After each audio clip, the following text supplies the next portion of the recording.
Take 6 and action.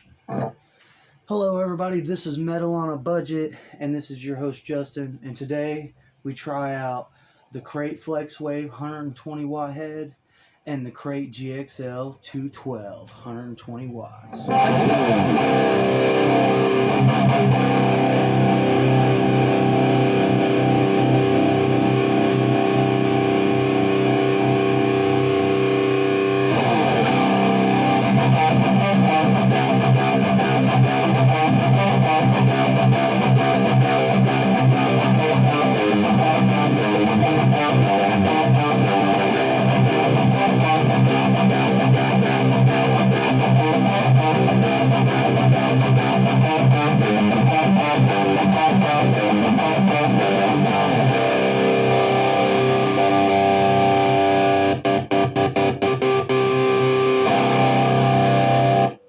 So yeah, off the rip stock, it's sounding phenomenal.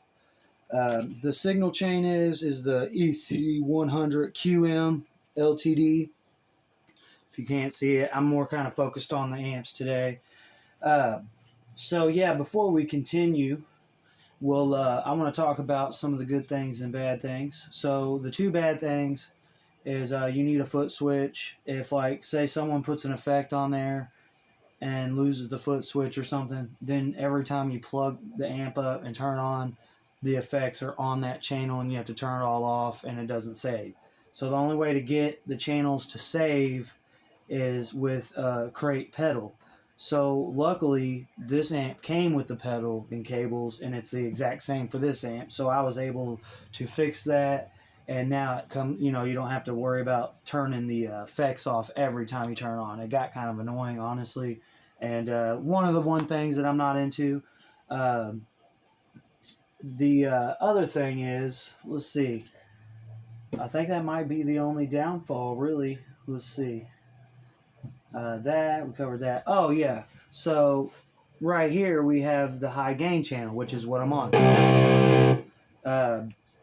You'll notice there's only 3 buttons here. So what Creat decided to do for both of these amps, they put the EQ for not only the overdrive, but it's the same. It works for this channel as well.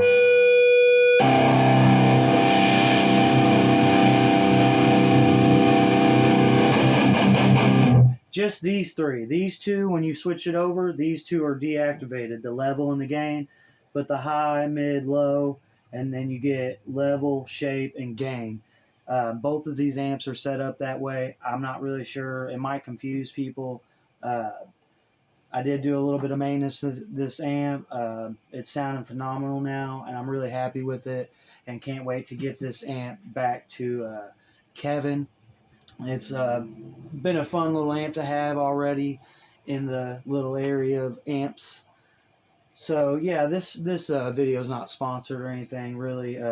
It's just Kevin's amp. He's got a Creat amp and I got a Creat amp, and I figured since I was able to fix it, I figured he'd be all right with me throwing it up on the channel compared to the Creat.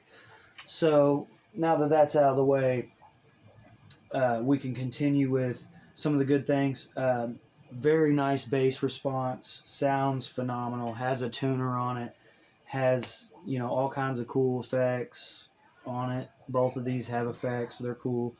I'm mostly interested in the gain channels. If I'm using them stock, I prefer to use this one with the clean channel and boost it with pedals, but stock, they're sounding phenomenal. So let's get on to it and play a little bit more, and then I'll play the riff on here, and I'll turn around and play the same riff on here. So let's get to it.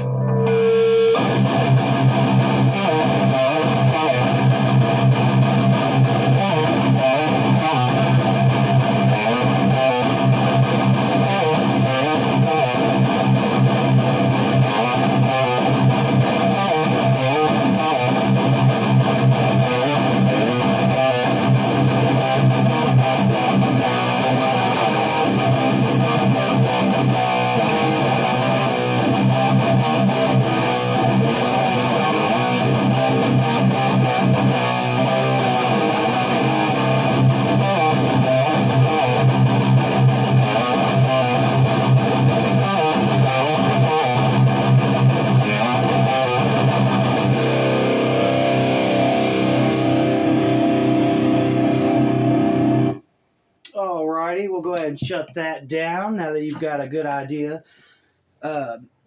It's a very loud amp, by the way.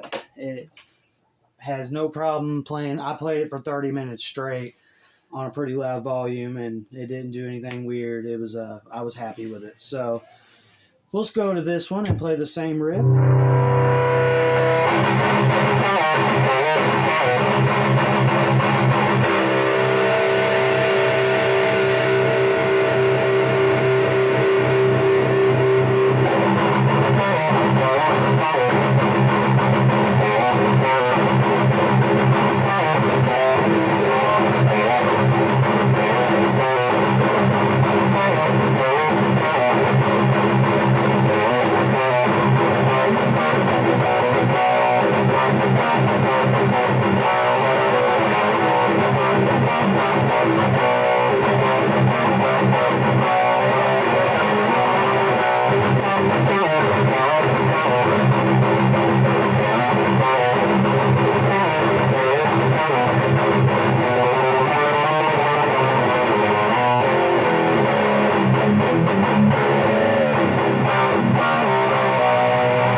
So, yeah, you know, my honest opinions right now about these two amps is for the price. This is a perfect amp for metal on the budget.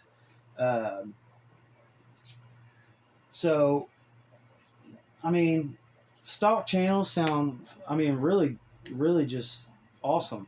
They're really high gain, especially if you're like a beginner or something and you're just starting out and you want to get a good guitar sound off the rip without pedals, just a guitar plugged in with the cable, and you know you're getting the raw tone of these two amps. There's no editing. This is how they come. So hopefully it sounds as good as it does in the room for me as it does for you guys.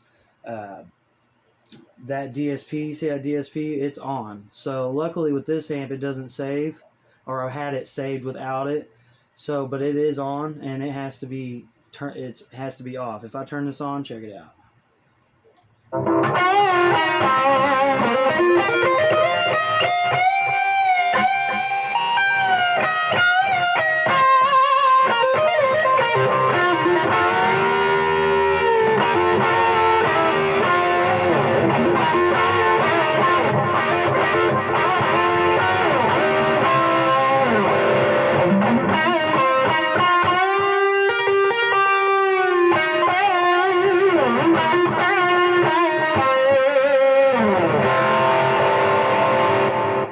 So yeah, that's the thing, is luckily I have the pedal, so I can turn that. I'll have to turn that off, make sure it stays off, because I use this pretty much one way and one way only for the metal. I have some other amps that I like to use for the clean stuff, aka like a Marshall. They do pretty good. The PV60 505 is probably the best clean amp I got. I'm just kidding, guys. Don't rip me up in the comments. That's a joke. It's a joke. We're just trying to have some fun here, guys. So, yeah, we'll turn this off and talk a little bit for a second here and tell you what's going on. Nothing crazy, really, but I love these two amps. They had, like I said, built-in tuners. Everything you could ask for, especially if you're just starting out as a beginner guitar player, or even if you're a seasoned guitar player and like to have a couple amps laying around the house to play with. This one has been very reliable, and we're gonna put this one through its paces just like I did this one, and I think it's gonna be a pretty good, reliable amp. Knock on the wood. Whatever's real wood, that's real wood. Okay, and there goes that. So here's the deal. I want to do a video with the 6505 versus the Line 6. Unfortunately, it's just not happening yet. I had this sent off to a shop, and they weren't able to get it fixed. So I'm going to try to see if I think I have someone that might be able to fix it. If I can't, but I'd like to go against that amp. So round one goes to the Spider because it still plays and runs. This one got a fresh retube. So yeah, hopefully in the future we can definitely get that video involved, and then maybe you guys can comment down below and tell me which one sounds better. I'm biased. I like both of them. I like any amp, really. I like to use whatever. So, with that being said, we'll definitely get there. I have a chip challenge coming up. Hopefully, I can get that in soon. That should be interesting. So, yeah, this is Metal on a Budget, and your host, Justin. Don't forget to like and subscribe. And don't forget to comment down below what you think about these two beasties. Because as of right now, I'm sold. I want more. I like them. I want them all. All right, y'all have a good one now.